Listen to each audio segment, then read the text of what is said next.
Well, welcome back. As promised, we're here again to show you the Excel NE and the Centrex 3000 NE from Sunmar and how to clean them out. And for those of you who thought, I really don't want to watch that video, I think you'll be pleasantly surprised. It's not that messy.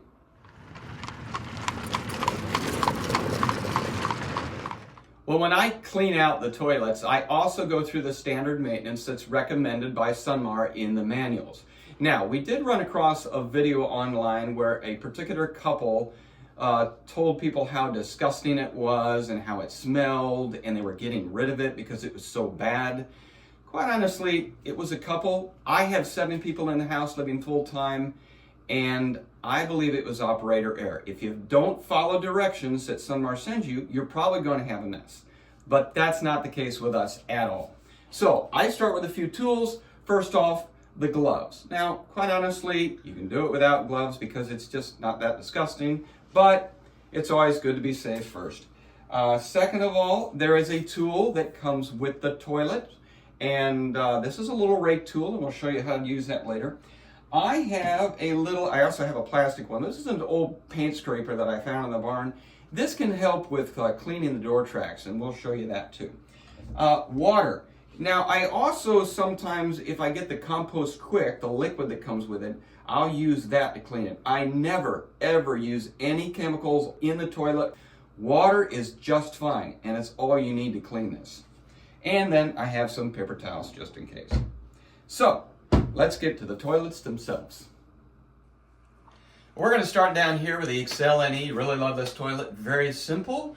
And I'm going to start with the top first. But let me talk about the use of the toilet. Now, if you don't monitor this every day, which I don't, I have teenage boys, teenage girls, and I have a 5-year-old. So one thing to say about that, I'm going to be blunt here. Boys tend to be messy. Girls tend to use a lot of toilet paper. And unfortunately, the little 5-year-old can use an excessive amount of toilet paper. I think she plays sometimes. And what can happen is when you have way too much toilet paper, it can clump up. And when it clumps up, it forms a ball, and it doesn't break down as well. Normal toilet paper will break down in a day. Literally, the next day you come, you don't see any toilet paper. It breaks down quickly. Now, word of caution here. If you have guests and they use septic safe wipes or anything like that, don't do it. Toilet paper only, okay? No food in there, anything else. Toilet paper breaks down quick. Other things don't. So let's take a look at the top side here. First of all, this is removable. So you can take this out and you can clean it separately if you'd like. The first thing I want to point out is this door right here. It swings, and I'm going to go ahead and rotate this around once. And as you'll see, the back side of the drum can get a little messy, and that's from the clean out process. But that door, if it gets messy, it can actually stick shut. It won't fall open. That's where this tool comes in, where you can scrape the hinge area here and scrape around here, and then that door won't stick shut. So that's where that comes in handy. Now, as far as the clumps in the bottom, if your daughter or somebody puts a lot of toilet paper, I can see a big clump that she has right here. You can kind of break that up a little bit. And the reason you want to do that, like I said, is if it actually forms a ball, that ball will not break down. It'll get bigger and bigger and bigger. So, let's go to the bottom. First thing we do is remove this step, which is super easy. Now, this knob right here is what you pull out to allow the drum to work in the opposite direction. Normally, I'm rotating it this way, and that door will shut when it comes to the bottom. If I rotate it the other way, that door will remain open when it comes to the bottom, and the contents will fall into this tray. So, you simply pull this out. This pulls a plastic flapper back, and you start rotating the other way. 1, 2, 3, 4. You start here and it falls into the bottom. 5, 6, 7. Now you're back on the top, and you can check that by seeing the open door up there.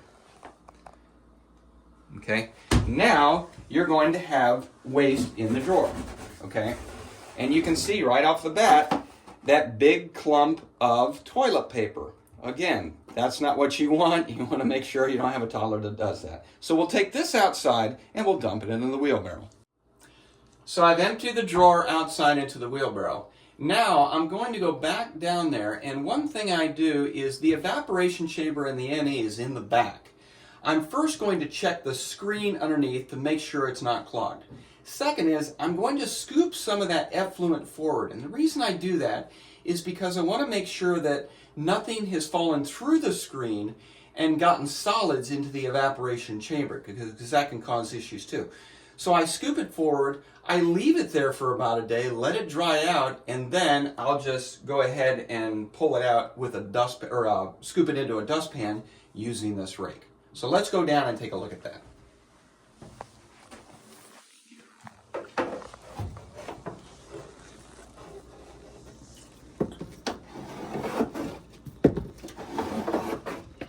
As you can see, there are some solids below that screen. So I want to get those forward, let those dry out for a day or two, and then I'll come back in here and I'll clean this front chamber out. The other thing I can do, I don't know if you can see it on the camera, but I can check the screen back here to see if it's clogged up. And it seems to be pretty good back there, so I'm not too worried about it. All right, let's go back topside.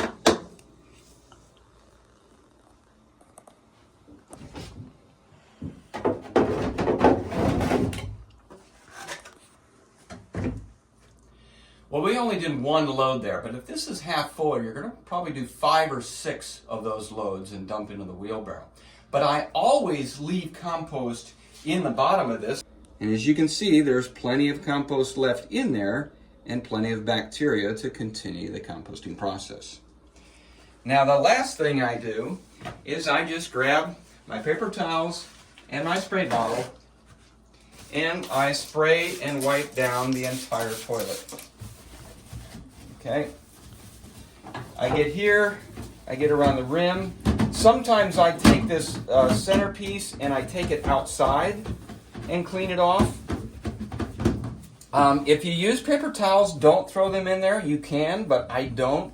If you use toilet paper, you can throw it right into the tank, and every once in a while, if I get some dust or something, I'll just use toilet paper and throw it right into the chamber. But when I do a full cleaning like this, I tend to use paper towels, and I will actually throw them in the trash can. Now, for those of you, like my wife, who have a little bit of city girl in her, and you want to use bleach wipes, no problem with that at all. In fact, I do that several times too, especially if I have guests.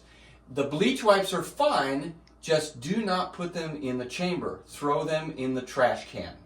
Now, let's go on to the Centrex 3000 NE. Here we are at the Centrex 3000 NE. I have the same cleaning tools with me, no different than the Excel NE. However, this is far more complex, so we're going to have to go through each of these steps and each of these access ports. We have 4 access ports. One is right here. One is down below that, which takes a little bit more to take off because you have screws here. One is here. This is the actual drawer that comes out with the waste. And the last one is right over here. If I pull this back, I have access through there. Now, let's go through one at a time. Starting with this door here. These doors, there are 2 doors here. And let me turn it so I can show you these doors. There's an upper door and there's a lower door. Now, these need to be kept clean just like that other one so they don't stick. If one of these doors sticks, most specifically, if this one sticks open, when you turn the drum on a normal basis, you're going to dump contents into the evaporation chamber. You don't want to do that. It will overflow and create a mess. So you always want to make sure this door is operating correctly, and you can check that by looking at the other access port down there. The bottom door is the door that closes when you turn it the other way. So that one you want to make sure is free also. So when I look through the access port on the other end, I make sure both of these doors are operating correctly. Otherwise, it could create a disaster. You never want any of the contents of this drum to come out when you're turning either forward or backwards. This should always be closed. Now this bottom axis, these are screws that pop out. The reason this axis is here is, again, if one of those doors malfunctions up top, you will get drum contents spilling out in the evaporation chamber, and this is the way to clean it out. Now hopefully that ever happens. It only happened once with me when the door actually broke off. But if it does happen, that's the way to get to it. It's also a way to check if you have any leakage from those doors, any contents. Maybe that door didn't fully shut, maybe it partially shut, and you do have some stuff. Again, take the rake and you can rake it out right through this door. So this toilet actually is designed differently in that the contents of the drum migrate their way down to this end and eventually spill over into this extra container, which makes things super easy because you never have to empty it out. Now, I've actually had to empty it out twice manually through this drawer because first I had a door failure up front, which was fixed, but I had to get the contents out. Second is I had a gnat problem and I had to get the contents out again for that. But in 15 months, ours has never spilled over here. I estimate it would take about 12 months of use before it actually gets high enough to come into here. Now, why would you clean it out manually if it'll do it by itself? Well, another reason you might want to is because when the contents get really full, this gets pretty hard to turn. So it gets pretty heavy in there, and if you want to lighten it up, lighten the load a little, you can go ahead and empty it out. So let's get right to it. You just pull this back here, and this is access to the same knob you saw on the other toilet. You pull this out to allow the handle to go the opposite direction. And I'm going to count again.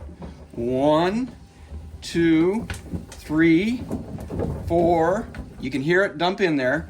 5, 6, 7. Now, I'm going to go ahead and click it in place, and there we go. We're back to the top.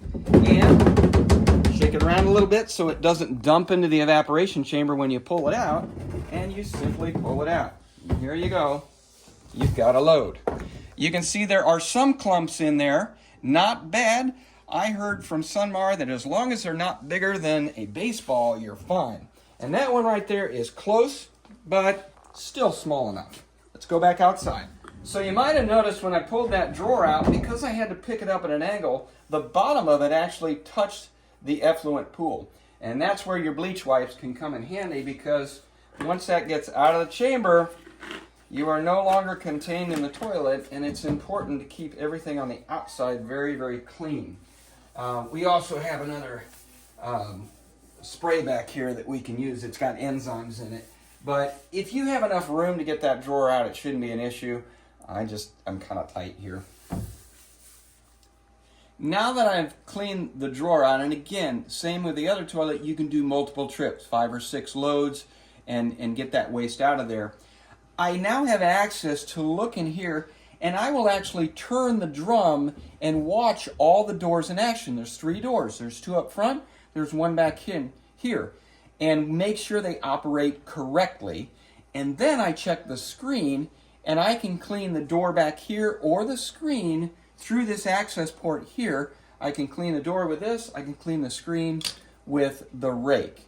And so those are things you want to check, because if that screen clogs up, all your liquid will stay in the drum. It'll get too wet, and it won't compost correctly. So what is this tank? Well, first of all, if you come around here, you can see that the opening fits right over here. So if the contents get high enough in the drum, they dump right through there. But you can see it's never been used. It's full of dust and cobwebs. But, maybe someday, a year from now maybe, it'll actually dump in there, and we can do another video and show you that. I didn't mention this panel before, and it's basically a maintenance panel. You can actually pop these plastic things off and their screws, and you can take the whole thing off. What this gives you access to is the screen that's in there, and also you have access to the door in case you need to do maintenance on either one of those. I've never had to do maintenance on either one, so I've never opened the panel. The last thing it gives you access to is the vent here. Again, I've never had an issue with any of those. I've never had to open that up. Now we're outside in that wheelbarrow where I put a base of sawdust and then dump the contents on top of that. If you have any big clumps, you can break them up now with this tool. But Sunmar, when I talked to them, they said when they certified the process, and I'm going to be a little gross here, they actually had the inspectors take one of these balls, break it open, and actually test the contents, the microbial contents on the inside to make sure it was properly composting. As you can see, there is no manure or anything there. This is simply broken down material. You don't see any sign of toilet paper, manure, or anything. It's a very, very consistent, homogeneous material. As I mentioned before, the only odor is effluent odor. This actually doesn't smell. Even if I break it open and hold it this close and even waft, there is no odor. This is composted material. So where does it go from here? You'll have to check your state and local regulations to find out exactly what you can do. First of all, can you have a composting toilet? And second of all, what do you do with the contents? And for our state laws, we have to keep it away from water sources. That would be a pond, like I have on my left, or a well. And you also cannot use it on any food production plots, a garden or an orchard or anything like that. Although human manure is good for that, we cannot use it in our state for that purpose, so we have a separate composting area. You can use it on lawns and pastures and different things like that. But again, check your local codes and restrictions and make sure you follow the law. Well, that's it. As you can see, it's not a big mess, it's not stinky, and it's not very hard at all. And now that we're done, we hope that we can work on this house and maybe get this thing finished.